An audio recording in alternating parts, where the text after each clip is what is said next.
Georgie and Mandy's first marriage kicks off its second season right where the finale left off, showing that life isn't exactly smooth for the young couple. The Young Sheldon spinoff continues to follow Georgie as he juggles being a new husband, a father, and, well, still figuring out adulthood. Mandy is right there beside him, balancing motherhood and her own ambitions while trying to keep their little family on track. The Season 2 premiere, titled A Tiebreaker and a Huge Mistake, jumps right back into the Cooper-McAllister chaos. Georgie's come a long way from his days behind the tire counter. He's now officially a business owner, having bought McAllister Auto and tires from his father-in-law. But the problem is that running the shop isn't nearly as simple as he thought. All of a sudden, he is dealing with payrolls, supply issues, partnership issues, and the stress that comes with keeping everything afloat, all before he's even old enough to have a legal drink. Meanwhile, Jim's struggling with the opposite problem.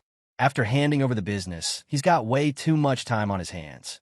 And for someone used to being in control, retirement boredom is hitting him very, very hard that he's starting to question his decision. Now, flashback to how we got here. Toward the end of Georgie and Mandy's first marriage Season 1 finale, Jim got an offer to sell McAllister Auto and tires to rival tire king, Fred Fagenbacher. Fred also happens to be the guy who once dated Jim's wife. So, yeah, that was awkward. Jim didn't love the idea, but the money made him hesitate.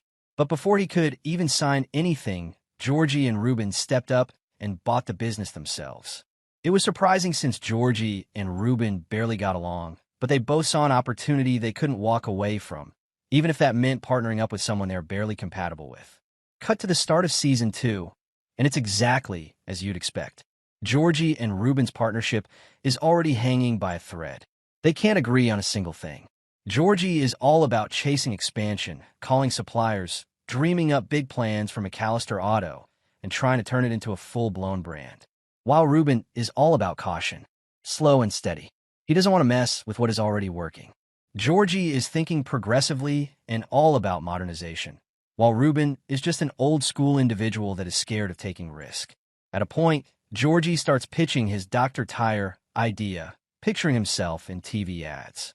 Reuben, meanwhile, is staring at the numbers, just trying to figure out how they'll pay off their mountain of debt. And that's the real pressure point of this episode. Both of them are $500,000 in debt, which is really a huge amount in 1994. For perspective, that's about $1 million today. Reuben put in his life savings and even borrowed from his grandmother. Georgie, desperate to make it work, convinced Mary to take out a mortgage on the family home. So if this business fails, everyone loses, and not just the business partners, but their family also. Maybe that is why Reuben is being extra cautious and afraid of making a huge change.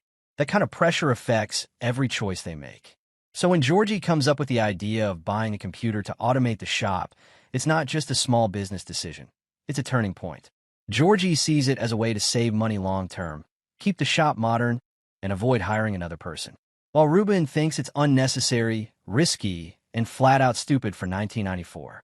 Remember that back then, computers weren't a normal household item yet. This argument pushes them even further apart, and you can feel it. They're both right in their own way, but completely incompatible in how they approach business. Georgie wants progress at any cost.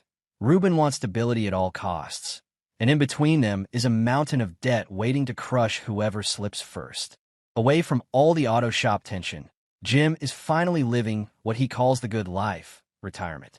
No more alarms, no deadlines, just long mornings and a promise to Audrey that he will finally get around to those home projects he has been putting off. For a while, it feels peaceful. But once every item on that list gets done, Jim finds himself with way too much free time and nothing to do with it. He tries everything: daytime TV, random home repairs, even a few rounds of afternoon drinks, but none of it sticks. Jim is just not built for stillness. Retirement might sound great on paper, but for him, it's a slow kind of torture.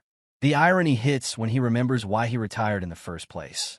He didn't want to end up like Georgie's dad, George Sr., who passed away on the job. But now, doing nothing feels just as bad. Eventually, Mandy gets dragged into his boredom.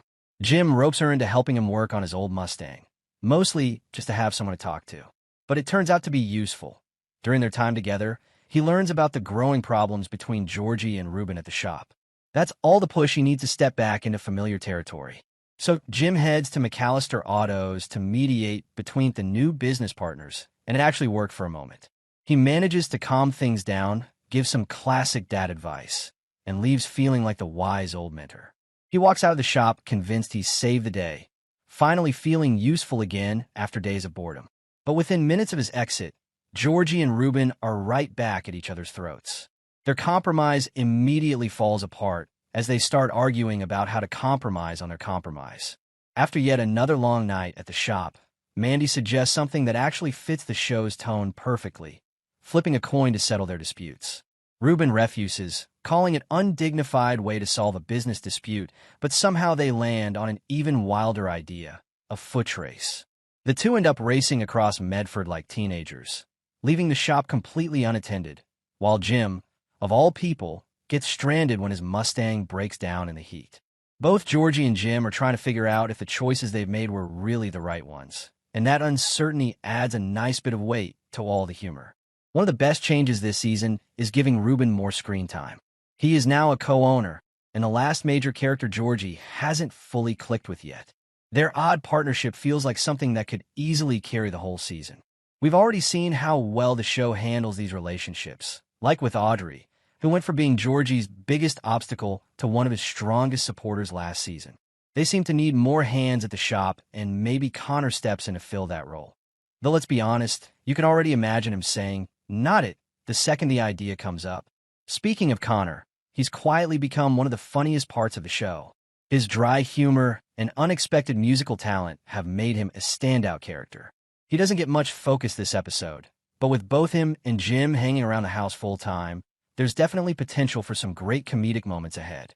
The only real surprise this week was how little focus Mandy got. Her name's literally in the title, and she spends most of the episode helping others instead of getting her own story.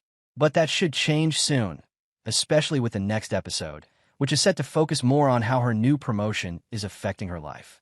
And that promotion could cause some serious tension later on. Mandy's spending more time with her ex-boyfriend and boss, Scott, while Georgie's buried in running the business. Add in the pressure from Reuben and the looming threat of Fagenbacher trying to edge them out, it's clear this season's not just about laughs. It's about how Georgie and Mandy handle real problems that could test their marriage.